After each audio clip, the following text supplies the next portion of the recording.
Hello foodies, welcome to my channel foodie crush. ఈరోజు special వచ్చేసి one of the easy lunch box recipe, అదే tomato rice. అది ఎలా చేయాలో చూసేద్దాం.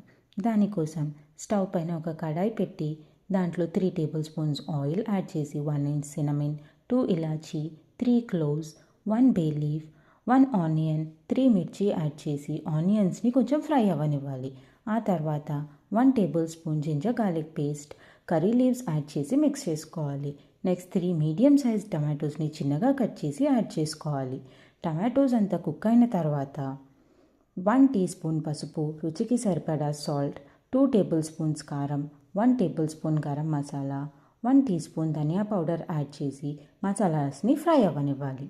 తర్వాత కుక్ చేసుకున్న రైస్ని ఇందులో యాడ్ చేసుకొని మొత్తం మిక్స్ చేసుకోవాలి. మసాలా అంతా రైస్కి పట్టేలాగా. మసాలాస్ అన్నీ రైస్కి పట్టిన తర్వాత కొత్తిమీరతోటి గార్నిష్ చేసుకొని సర్వ్ చేసుకోవటమే. ఇలాంటి మరిన్ని మంచి వీడియోస్ కోసం లైక్, షేర్ అండ్ సబ్స్క్రైబ్ చేసుకోండి. Thanks for watching.